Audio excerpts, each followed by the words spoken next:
এমন এক মুখ্যমন্ত্রী যার নাম শুনলে আজও গর্ব হয়। বাংলার ইতিহাসে তার মতো দ্বিতীয় মুখ্যমন্ত্রী এখনো পর্যন্ত জন্মায়নি। আজ বাংলার নেতা বললেই যখন ঘুষ আর দুর্নীতির কথা মাথায় আসে, সেই বাংলাতেই একটা সময় এমন এক নেতা ছিলেন যিনি দেখিয়েছিলেন টাকা পয়সার লোভ ছাড়াও রাজনীতি করা যায়। আগে হ্যাঁ, তার 14 বছরের মুখ্যমন্ত্রীত্বে দুর্নীতি তো দূরের কথা, তার বিরুদ্ধে একটা অভিযোগ পর্যন্ত ওঠেনি। উল্টে এই রাজ্যের জন্যই নিজের জমি, গাড়ি, এমনকি নিজের প্রিয় বাড়িটাও বিক্রি করতে হয়েছিল তাঁকে।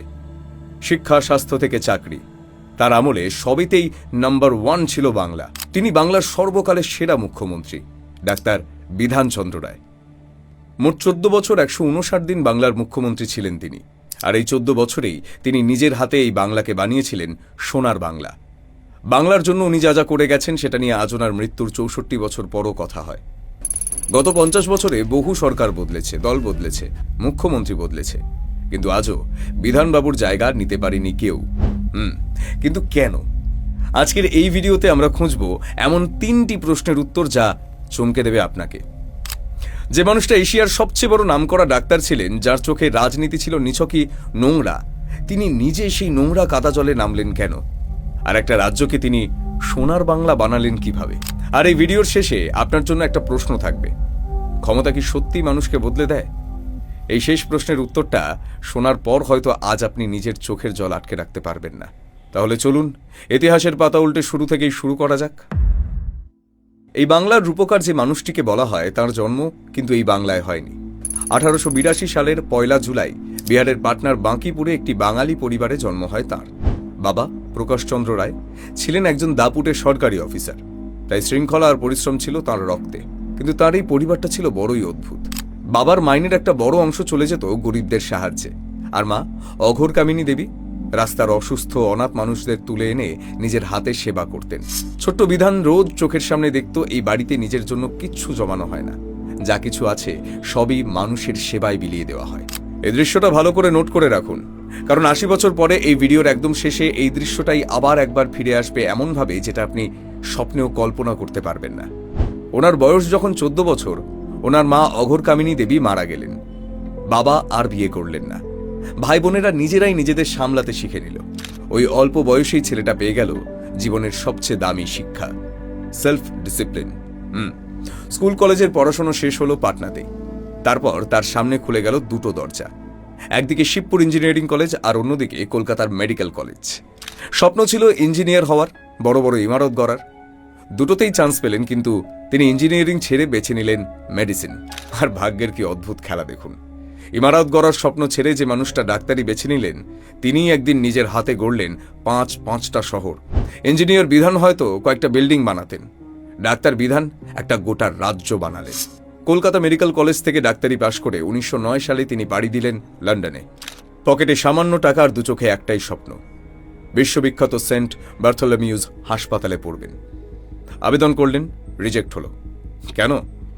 কারণটা যোগ্যতা নয়, কারণটা ছিল তার গায়ের রং। একজন এশিয়ান ছাত্রকে নিতে চাননি ডিন সাহেব। এবার ভাবুন আপনি হলে কি করতেন?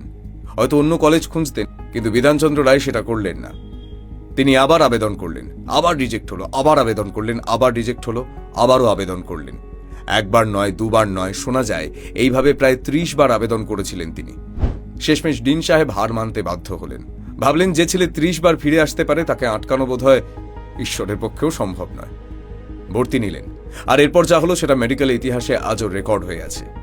বিশ্বের সবচেয়ে কঠিন দুটো ডিগ্রি, এমআরসিপি আর এফআরসিএস, যেগুলোর একটা পেতেই মানুষের জীবন বেরিয়ে যায়, বিধানচন্দ্র রায় দুটোই একসঙ্গে শেষ করলেন মাত্র 2 বছর 3 মাসে।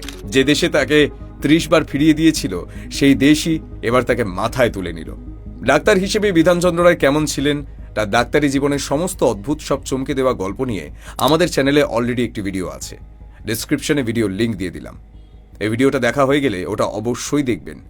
যে মানুষটার হাতে বিশ্বের সেরা মেডিকেল ডিগ্রি, যার সামনে একজন পৃথিবীর বিখ্যাত চিকিৎসকের বিলাসবহুল জীবনের হাতছানি, তিনি সব কিছু ছেড়ে ছুড়ে রাজনীতির এই কাদা জলে নামলেন কেন?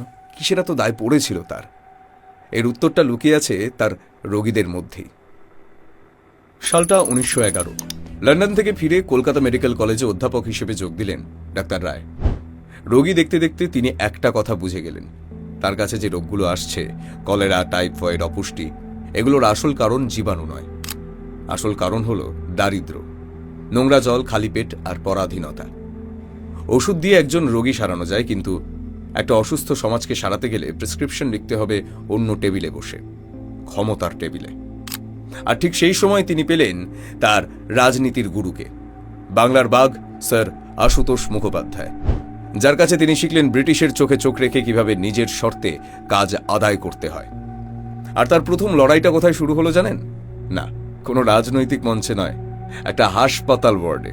আপনার শুনলে আজ বিশ্বাসই হবে না, ভারতীয় মেয়েরা তখন নার্স হতে পারত না। কলকাতার হাসপাতালের ওয়ার্ডগুলো তখন ভর্তি থাকতো শুধু ইউরোপিয়ান আর অ্যাংলো ইন্ডিয়ান নার্সে। এই বৈষম্যের বিরুদ্ধে প্রথম সরব হয়েছিলেন ডাক্তার রায়। তার উদ্যোগেই শেষ পর্যন্ত ভারতীয় মেয়েদের জন্য খুলে গেল নার্সিং পেশার দরজা। আজ এদেশে লক্ষ লক্ষ মেয়ে যে নার্সের ইউনিফর্ম পরে দাঁড়িয়ে আছে, সেই দরজার প্রথম ধাক্কাটা দিয়েছিলেন এই মানুষটাই। কিন্তু আসল ধামাকাটা ঘটল 1923 সালে। বাংলার রাজনীতিতে তখন একজনই সম্রাট, সুরেন্দ্রনাথ বন্দ্যোপাধ্যায়। ব্রিটিশরা পর্যন্ত সমীহ করে যার নাম দিয়েছিল দ্য আনক্রাউন্ড কিং অফ বেঙ্গল, অর্থাৎ বাংলার মুকুটহীন রাজা।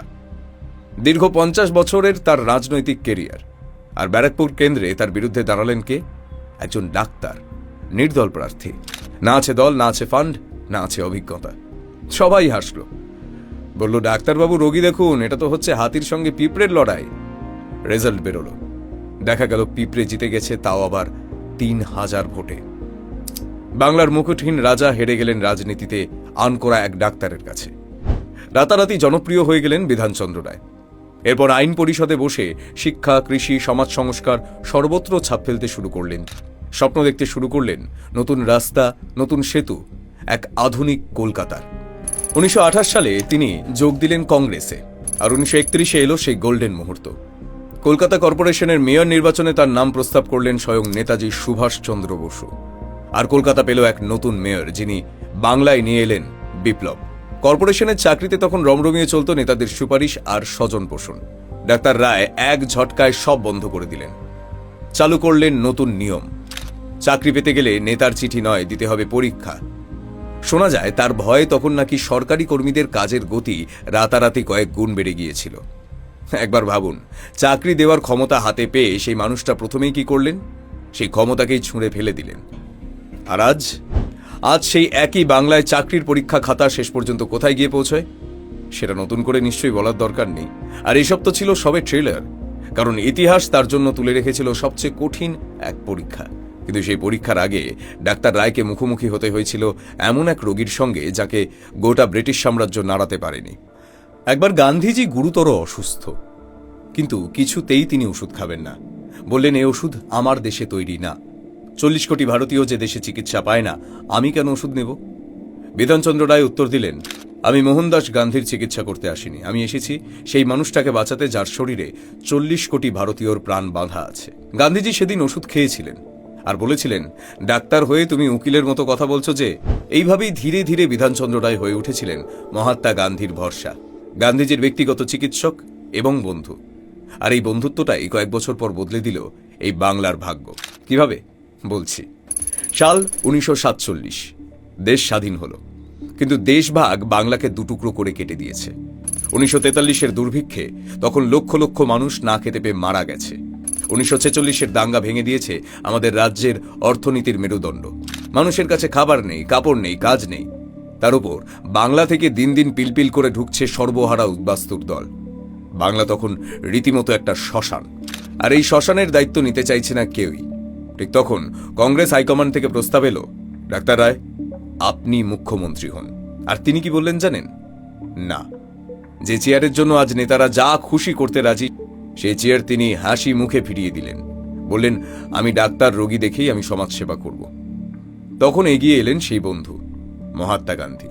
তিনি বললেন, তুমি রোজ 1000 রোগী সারাও, কিন্তু আজ বাংলার কয়েক কোটি মানুষ অসুস্থ, তাদের চিকিৎসাটা কে করবে? এই একটা যুক্তির কাছে হার মানলেন ডাক্তার। 1948 সালের 23শে জানুয়ারি নেতাজির জন্মদিন। 65 পেরোনো বিধানচন্দ্র রায় বসলেন পশ্চিমবঙ্গের মুখ্যমন্ত্রীর চেয়ারে। যে বয়সে মানুষ অবসর নেয়, সেই বয়সে তিনি শুরু করলেন তার জীবনের সবথেকে বড় লড়াই। আর এর ঠিক 7 দিন পর 30শে জানুয়ারি দিল্লিতে নাথুরাম গডসের গুলিতে নিহত হলেন মহাত্মা গান্ধী। যার হাত ধরে রাজনীতির নোংরা জলে নেমেছিলেন তিনি, 7 দিনের মাথায় সেই হাতটাই চিরকালের জন্য ছেড়ে গেল। গান্ধী হত্যার পর দেশ জুড়ে আবার জ্বলে উঠল সাম্প্রদায়িকতার আগুন, কিন্তু সেই আগুনকে বাংলায় ঢুকতে দিলেন না ডাক্তার রায়। রাতারাতি তিনি সব সাম্প্রদায়িক সংগঠন, আরএসএস, মুসলিম ন্যাশনাল গার্ড, খাকসার বাহিনী নিষিদ্ধ করে দিলেন। বাংলার গায়ে আর নতুন কোনো দাঙ্গার আঁচ লাগতে দিলেন না তিনি। এই তো গেল প্রথম সপ্তাহের কথা। দ্বিতীয় সপ্তাহ থেকে শুরু হলো আসল যুদ্ধ। দেশভাগের পর তখন পূর্ববঙ্গ থেকে পশ্চিমবঙ্গে ঢুকে পড়েছে প্রায় 15 লক্ষ উদ্বাস্তু। মাত্র 4 বছরের মধ্যে এই সংখ্যাটা গিয়ে দাঁড়ালো 35 লক্ষে। মাথার উপর ছাদ নেই, পেটে ভাত নেই, আর কেন্দ্রীয় সরকার এদের জন্য কত টাকা বরাদ্দ করলো জানেন? মাথা পিছু 20 টাকা। সাধারণ নেতা হলে কি করত? ক্যাম্প বানাতো, রিলিফ বিলোতো, ছবি তুলত।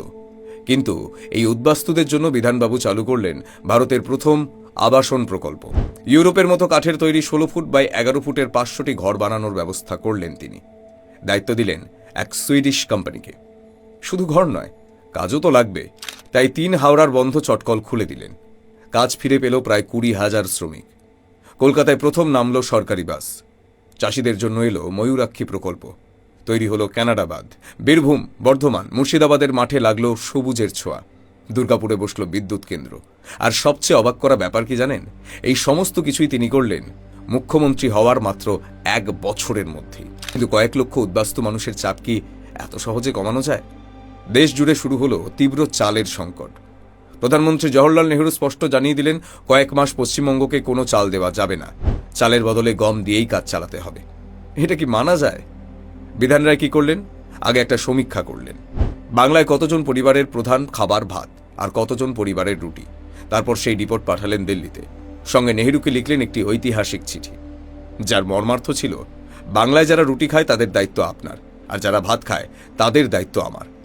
ডেটা, যুক্তি আর যুক্তির সঙ্গে জেদ, এমন দাপুটে জবাবের পর নেহরু বাধ্য হলেন বাংলার জন্য চাল বরাদ্দ করতে। সেই যাত্রায় বেঁচে গেল বাংলা। কিন্তু উদ্বাস্তু সমস্যা, খাদ্য সংকট, দাঙ্গা, এইসব সামলানোর পরও আসল চ্যালেঞ্জ তখনও বাকি। কারণ তখন তার সামনে দাঁড়িয়ে এক নতুন প্রতিপক্ষ, কমিউনিস্ট পার্টি। সালটা 1948। দেশভাগের পর বাংলায় ছড়িয়ে পড়ল অরাজকতা। বাংলার ক্ষত তখন দগদগে, আর সেই ক্ষতকেই হাতিয়ার বানালো কমিউনিস্ট পার্টি। স্লোগান উঠল, ইয়ে আজাদি ঝুটা হ্যায়। শুরু হলো সশস্ত্র সংগ্রাম। শ্রমিক, কৃষক, উদ্বাস্তু, বিদ্রোহের আগুন ছড়িয়ে পড়ল এক প্রান্ত থেকে আর এক প্রান্তে। কিন্তু বিধানচন্দ্র রায়ের সাহস আর বুদ্ধির সামনে কমিউনিস্ট পার্টি মাথা তুলে দাঁড়াতেই পারল না। 1948 সালেই বাংলার স্বরাষ্ট্রমন্ত্রক কমিউনিস্ট পার্টিকে নিষিদ্ধ ঘোষণা করল। গ্রেফতার হলেন এক তরুণ নেতা, জ্যোতি বসু। নিশ্চয়ই ভাবছেন, তাহলে তো ইনিও আর 5 জন মুখ্যমন্ত্রীর মতোই, তাই না? তাহলে এবার পরের ঘটনাটা শুনুন। জেল থেকে ছাড়া পাওয়ার পর জ্যোতি বসুই লক্ষ্য করলেন, ছদ্মবেশে কিছু গোয়েন্দা তাকে অনুসরণ করছে। তিনি সরাসরি গেলেন রাইটার্স বিল্ডিংয়ে, খোদ মুখ্যমন্ত্রীর ঘরে। অভিযোগ শুনে বিধান রায় তখনই ডেকে পাঠালেন আইজিকে, আর নির্দেশ দিলেন, বিরোধীদের বিরুদ্ধে কোনো গোয়েন্দাগিরি চলবে না। ভাবুন একবার, যে নেতাকে তার সরকারি জেলে পুড়েছে, সেই নেতার নজরদারি বন্ধ করছেন তিনি নিজে। কারণ তার কাছে আইন ভঙ্গের শাস্তি আর বিরোধিতার শাস্তি দুটো এক জিনিস ছিল না। রাজনীতি মানে তার কাছে ছিল শালীনতা, সৌজন্য আর শিষ্টাচার। 26শে জানুয়ারি 1950 ভারতের সংবিধান কার্যকর হল। মৌলিক অধিকার আইনের জেরে কলকাতা হাইকোর্টে কমিউনিস্ট পার্টির উপর নিষেধাজ্ঞা তুলে নিল। আর তারপর রোজ আগুনে পুড়তে লাগলো Kolkata. College Street, Writers Building, এমনকি বিধান রায়ের বাড়ির সামনে প্রতিদিন শুরু হলো বিক্ষোভ। রোজ ছাত্রদের সঙ্গে পুলিশের সংঘর্ষ, লাঠির শব্দ, টিয়ার গ্যাসের ধোঁয়া, গুলির আওয়াজ, সব মিলিয়ে কলকাতা হয়ে উঠল যুদ্ধক্ষেত্র।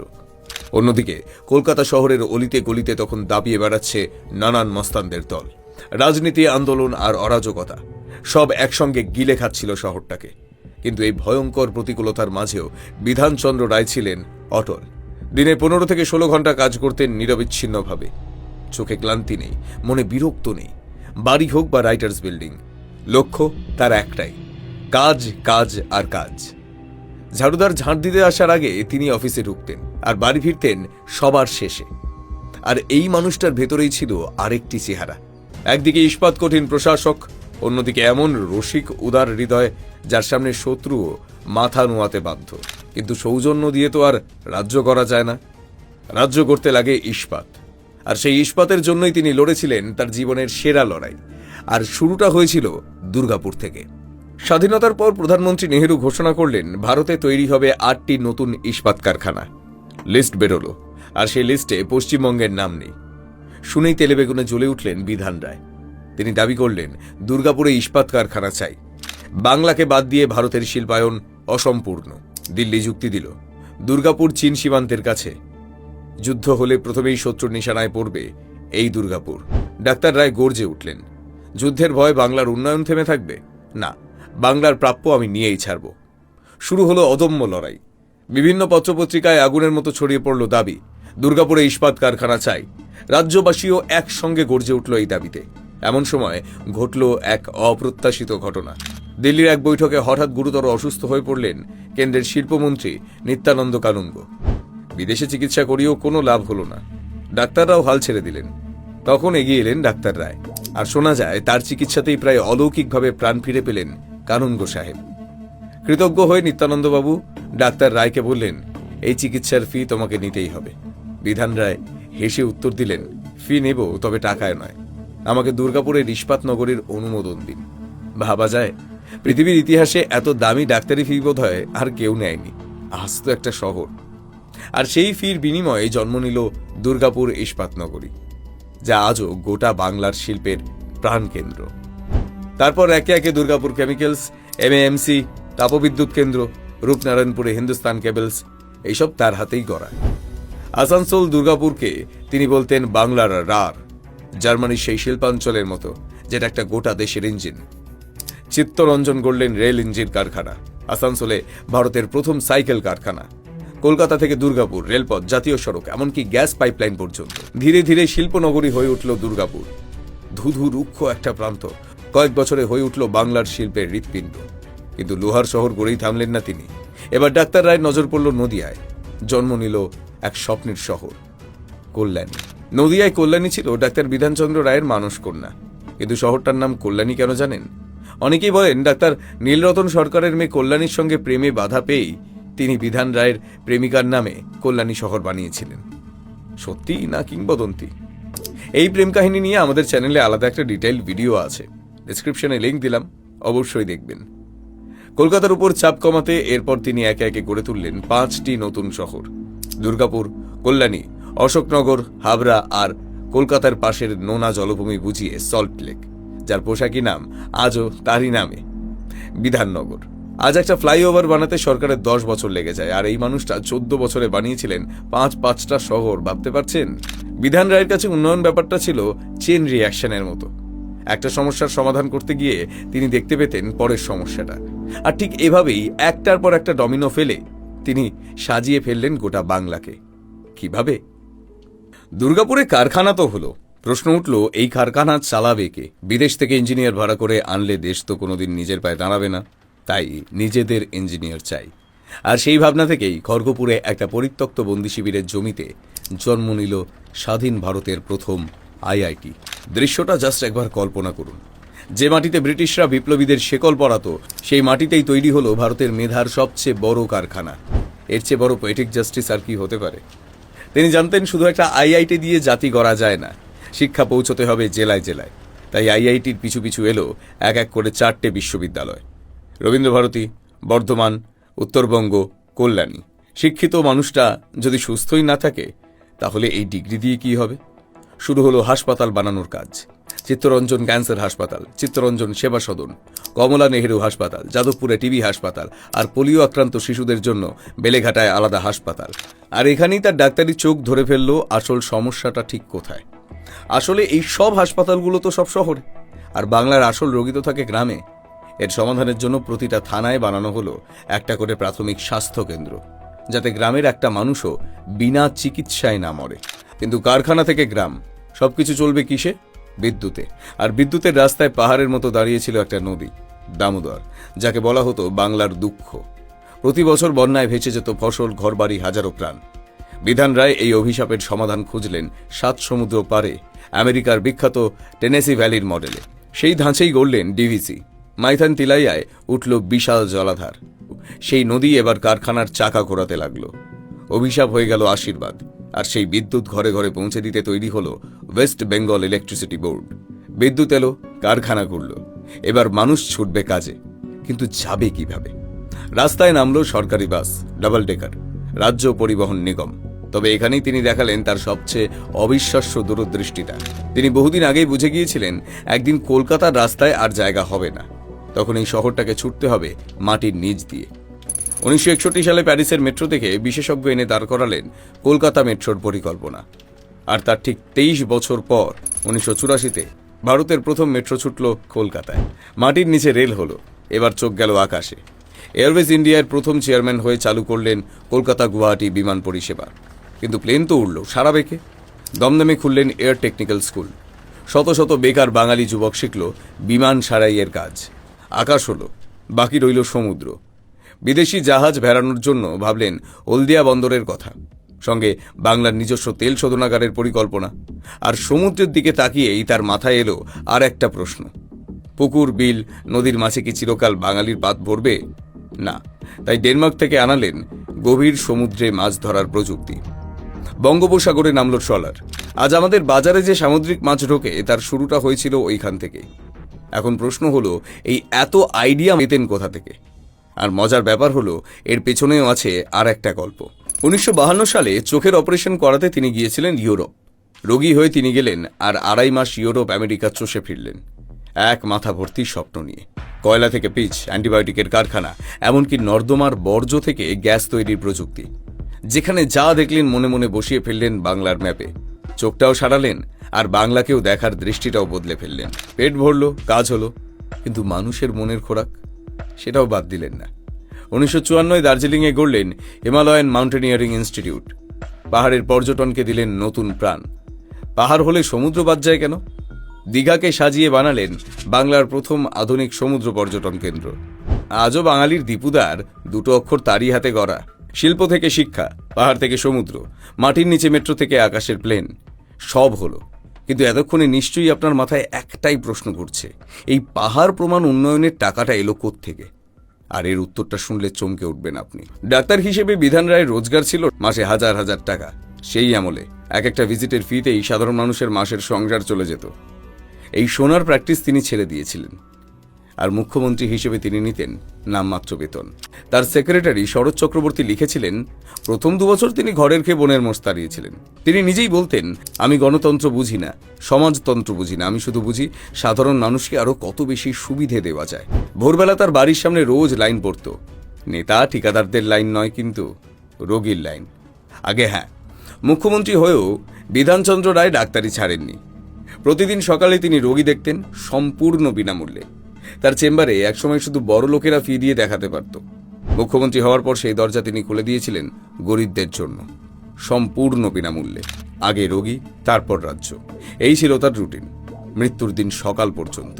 মানুষটা বিয়ে করেননি, সংসার করেননি, তার কোনো উত্তরাধিকারী ছিল না। হয়তো সেই জন্যই 14 বছর ক্ষমতায় থেকেও তার কিচ্ছু জমানোর দরকার পড়েনি। আর এখানেই আজকের রাজনীতির সঙ্গে তার সবচেয়ে বড় তফাৎ। আজ ক্ষমতা মানে আমার কি লাভ, আর ওনার কাছে ক্ষমতা ছিল একটা প্রেসক্রিপশন প্যাড, যেটা দিয়ে তিনি একটা গোটা রাজ্যের চিকিৎসা করছিলেন। 1961-তে ভারত সরকার তাকে দিলেন ভারত রত্ন সম্মান।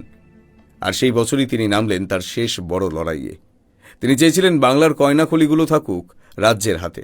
ভাবুন, যদি সেটা সম্ভব হতো, তাহলে আজ পশ্চিমবঙ্গকে আর ছড়া দামে কয়লা কিনতে হতো না। রাজ্যের তাপবিদ্যুৎ কেন্দ্রগুলোর আজকের মতোই দুর্দশাও হতো না। কিন্তু বিধির নিয়মে ভেসে গেল বিধান রায়ের এই স্বপ্ন। হঠাৎ ধামাচাপা পড়ে গেল তার সমস্ত পরিকল্পনা। কিন্তু কেন? কারণ ক্যালেন্ডারে তখন এগিয়ে এলো একটা তারিখ, 1 জুলাই 1962। ভোরবেলা 80 বছরের মানুষটা সেদিনও সবার আগে ঘুম থেকে উঠলেন। সেদিনও দরজার বাইরে রোগীর লাইন। সেদিনও কাঁপা হাতে স্টেথোস্কোপটা তুললেন কানে। জীবনের শেষ রোগীটা দেখলেন, শেষ প্রেসক্রিপশনটা লিখলেন। যে মানুষটা সারা জীবন অন্যের হৃৎস্পন্দন শুনে গেলেন, তিনি টেরও পেলেন না তার নিজের হৃৎপিণ্ডের সময় ফুরিয়ে আসছে। তারপর সরকারি ফাইল দেখলেন, গীতা পড়লেন, আর ততক্ষণে ফুলে ফুলে ভরে উঠছে গোটা বাড়ি। কারণ সেদিন যে তার জন্মদিন। সেদিন 80-তে পা দিলেন বাংলার রূপকার। শুভেচ্ছা আসছে, ফুল আসছে, টেলিগ্রাম আসছে। দুপুর ঠিক 12টা। হঠাৎ করেই থেমে গেল বাংলার সবচেয়ে দামি হৃৎপিণ্ডটা, যে হাত দুটো 60 বছর ধরে শুধু মানুষকে সেবা করে গেল। সেই হাত দুটোই প্রথমবারের মতো নিথর হয়ে পড়ে রইল। খবরটা ছড়িয়ে পড়ল বাতাসেরও আগে। দিকে দিকে কান্নার রোল, মানুষ ছুটে বেরোলো রাস্তায়, গন্তব্য সবার ওয়েলিংটন স্ট্রিট। আর তারপর ঘটল সেই দৃশ্যটা যেটা ভাবলে আজও বুকের ভেতরটা মুচড়ে ওঠে। সকালে যে ফুলগুলো এসেছিল তার জন্মদিনের শুভেচ্ছা হয়ে, বিকেলে সেই ফুলগুলো দিয়ে সাজানো হলো তার নিথর দেহ। একই ফুল, একই দিন, একই মানুষ। সকালের জন্মদিনের শুভেচ্ছার ফুল বিকেলে হয়ে গেল বিদায়ের মালা। পরদিন কলকাতা নেমে এলো রাস্তায়। লক্ষ লক্ষ মানুষের জনসমুদ্র, আর সেই ভিড়ের দিকে তাকাতেই দেখা গেল গোটা জীবনটাই যেন হাঁটছে তার পেছন পেছন। কেউ এসেছে তারই নামানো সরকারি বাসে চেপে। ভিড়ের মধ্যে এসেছেন সেই চটকল শ্রমিক যার বন্ধ কারখানা তিনি খুলে দিয়েছিলেন, সেই উদ্বাস্তু যাকে তিনি ঝাঁপ দিয়েছিলেন, সেই বাঙালি নার্স যার জন্য তিনি একদিন দরজা খুলে দিয়েছিলেন।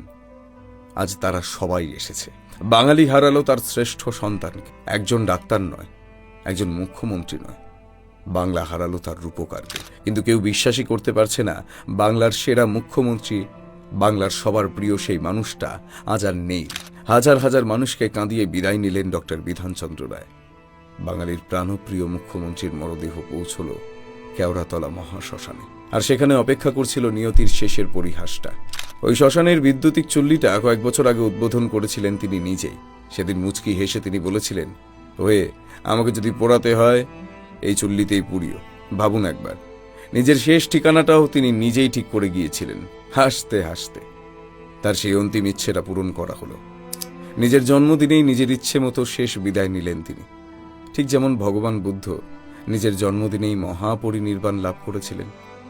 কাকতালীয় হয়তো, কিন্তু কিছু কিছু জীবন এতটাই সম্পূর্ণ হয় যে মনে হয় নিয়তিও তাকে নিজের সম্মান জানিয়ে গেছে। খোদ ব্রিটিশ সরকার মেডিকেল জার্নালে শ্রদ্ধায় মাথা নুইয়ে তাকে বর্ণনা করল, the first medical consultant in the subcontinent of India, অর্থাৎ এই উপমহাদেশের চিকিৎসকদের মুকুটমণি। আগে হ্যাঁ, সেই বিলেত যে একদিন গায়ের রঙের জন্য ছেলেটাকে 30 বার দরজা থেকে ফিরিয়ে দিয়েছিল, সেই বিলেতই শেষবার মাথা নোয়ালো তার সামনে। কিন্তু জানেন, সবচেয়ে বড় চমকটা তখনও বাকি ছিল। মৃত্যুর পর খোলা হলো তার উইল। 14 বছরের মুখ্যমন্ত্রী ইচ্ছে করলেই সম্পত্তির পাহাড় গড়তে পারতেন। উইলে কি ছিল জানেন? কিচ্ছু না। বাড়ি, গাড়ি, সম্পত্তি যা ছিল তিনি সব দান করে গেছেন বাংলার মানুষের সেবায়। আর সেই বাড়িটা আজ একটা নার্সিং হোম, যেখানে আজও রোগী ভর্তি হয়, আজও মানুষ সুস্থ হয়ে বাড়ি ফেরে। আর সেই নার্সিং হোমের নামটা কি জানেন? না, তার নিজের নামে নয়। এই নার্সিং হোমের নাম রেখে গেছেন তার মায়ের নামে, অঘোর কামিনী দেবী। মনে আছে ভিডিওর শুরুতে বলেছিলাম, এই দৃশ্যটা মনে রাখবেন। সেই মা যিনি রাস্তার অসুস্থ মানুষদের তুলে এনে নিজের হাতে সেবা করতেন, সেই মা যাকে এই ছেলেটা হারিয়েছিল মাত্র 14 বছর বয়সে। সেই ছেলেটা তারপর 66 বছর ধরে কি করল, মায়ের দেখানো সেই কাজটাই করে গেল একটা গোটা রাজ্য জুড়ে। আর জীবনের শেষ প্রান্তে এসে নিজের সবটুকু সেই কাজেই ঢেলে দিয়ে শেষ স্বাক্ষরটা করে গেল মায়ের নামে। যেন মৃত্যুর ওপার থেকে ছেলেটা বলে গেল, মা, তুমি যে কাজটা আমায় শিখিয়েছিলে আমি সেটা শেষ করে এসেছি। মায়ের কোলে যে গল্পের শুরু, মায়ের নামেই তার শেষ। যেন সম্পূর্ণ হলো একটা বৃত্ত। প্রতি বছর 1 জুলাই তার জন্ম ও মৃত্যুর দিনে গোটা ভারত ন্যাশনাল ডক্টরস ডে পালন করে। এদেশের প্রতিটা ডাক্তারের সম্মানের দিনটা উৎসর্গ করা হয়েছে একজন বাঙালির নামে। এর চেয়ে বড় শ্রদ্ধাঞ্জলি আর কি হতে পারে? গল্পটা এখানে শেষ হলেই বোধহয় ভালো হতো, কিন্তু আমি কথা দিয়েছিলাম তৃতীয় প্রশ্নটার উত্তর দেব, যে মানুষটা বাংলাকে সবটুকু দিলেন, বাংলা তাকে কি দিয়েছে? যে মানুষটা বাংলার জন্য নিজের জমি, নিজের শেয়ার, এমনকি শিলংয়ের সাদের বাড়িটা পর্যন্ত বেচে দিয়েছিলেন, শেষ জীবনে রাজনীতির কাদা ছোড়াছুড়িতে সেই মানুষটাকেই শুনতে হয়েছিল চোর অপবাদ। চোর কাকে? যে মানুষটার পকেটে নিজের বলতে কিছুই ছিল না তাকে। শুধু তাই নয়, তাকে শুনতে হয়েছিল অজস্র কুৎসিত গালাগাল, শুনতে হয়েছিল মদ্যপের মতো নোংরা অপবাদও। এমনকি একদিন তার বাড়িতে আগুন পর্যন্ত লাগিয়ে দেওয়া হয়েছিল, টেনে ছিঁড়ে দেওয়া হয়েছিল তার জামা। দৃশ্যটা একবার কল্পনা করুন। 80 ছুঁই ছুঁই একটি মানুষ, যার ছোঁয়ায় লক্ষ লক্ষ মানুষ প্রাণ ফিরে পাচ্ছে, যার হাতে গড়া শহরে আজ আমরা বসবাস করছি। সেই মানুষটা দাঁড়িয়ে আছেন ছেঁড়া জামায় একটা পোড়া বাড়ির সামনে, চোর অপবাদ মাথায় নিয়ে। অপবাদগুলো মিথ্যে ছিল, সবাই জানত, কিন্তু আঘাতগুলো তো আর মিথ্যে ছিল না। তিনি কি করলেন? প্রতিবাদ করলেন? না। প্রতিশোধ নিলেন? না। এমনকি একটা মামলা পর্যন্ত করলেন না। তার কি অভিমান হয়নি? নিশ্চয়ই হয়েছিল। 80 বছরের বুকটাতেও নিশ্চয়ই কোথাও একটা রক্তক্ষরণ হয়েছিল, কিন্তু সেই অভিমানটুকু কাউকে দেখতে দেননি, বুকে চেপে রেখেছিলেন। আর সেই চাপা অভিমান বুকে নিয়েই পরদিন ভোরে আবার স্টেথোস্কোপ কানে দিয়ে বসেছিলেন রোগী দেখতে। কারণ মানুষ তাকে যাই বলুক, তিনি তো ডাক্তার, আর ডাক্তার রোগীর উপর রাগ করে না। আর আজ আমরা তাকে কি দিলাম? আমরা সেই মানুষটাকে কি যোগ্য সম্মান দিতে পারলাম? না, আমরা পারিনি। আমরা ওনাকে ভুলে গেছি। আমাদের আজকের প্রজন্মের কেউ জানেই না বিধানচন্দ্র রায়কে। বছরে একদিন ডক্টরস ডেতে একটা হোয়াটসঅ্যাপ ফরওয়ার্ড, ব্যাস, দ্যাটস ইট। যে মানুষটার ঋণে আমাদের শহর, আমাদের হাসপাতাল, আমাদের বিশ্ববিদ্যালয়, তার জন্য আমাদের বরাদ্দ কেবল ওইটুকুই। এবার আসি সেই প্রশ্নে যেটা দিয়ে ভিডিওটা শুরু করেছিলাম, দ্য ফাইনাল কোয়েশ্চেন। ক্ষমতা কি মানুষকে বদলে দেয়? বিধানচন্দ্র রায়ের জীবন বলছে না। ক্ষমতা মানুষকে বদলায় না, ক্ষমতা শুধু মানুষের আসল চেহারাটা বড় করে দেখায়। যে লোভী, ক্ষমতা পেলে সে দানব হয়ে ওঠে, আর যে নির্লোভ, ক্ষমতা পেলে সে নিঃশব্দে একটা গোটা রাজ্যের সেবা করে যায় নিঃস্বার্থভাবে। একই বাংলা, একই রাইটার্স বিল্ডিং, একই চেয়ার, তফাৎ শুধু চেয়ারে বসা মানুষটার মধ্যে। এই মানুষটা যদি আর মাত্র 5টা বছর পেতেন, হয়তো সত্যি লন্ডন হয়ে যেত কলকাতা। হয়তো আজ বাংলার ছেলেমেয়েদের একটা চাকরির জন্য অন্য রাজ্যের ট্রেন ধরতে হতো না। হয়তো এটাই ছিল বিধির বিধান। কিন্তু একটা জিনিস তিনি প্রমাণ করে দিয়ে গেছেন, সততা আর উন্নয়ন দুটোই একসঙ্গে সম্ভব। ক্ষমতায় বসেও নিঃস্ব থাকা সম্ভব, নিঃস্ব হয়েও একটা জাতিকে ধনী করে যাওয়া সম্ভব। এই বাংলায়, এই মাটিতেই যেটা একবার সম্ভব হয়েছিল, সেটা আবার সম্ভব নয় কেন? এই উত্তরটা আজ আপনাকেই দিতে হবে। আমার চোখে বাংলার সর্বকালের সেরা মুখ্যমন্ত্রী ডাক্তার বিধানচন্দ্র রায়। আপনার চোখে বাংলার সেরা মুখ্যমন্ত্রীকে? বিধানচন্দ্র রায় যদি আজ বেঁচে থাকতেন, তাহলে কেমন হতো আজকের বাংলা? কমেন্ট বক্স খোলা রাখলাম, লিখে জানান আপনার মতামত। আর যদি আপনি বাঙালি হন আর আপনার মনে হয় আজকের প্রজন্মের এই ইতিহাস জানা উচিত, তাহলে এই ভিডিওটা গর্বের সঙ্গে শেয়ার করুন। ওরাও জানুক এমনও মুখ্যমন্ত্রী হয়। দেখা হচ্ছে পরের ভিডিওতে। ততক্ষণ ভালো থাকবেন, সুস্থ থাকবেন। নমস্কার।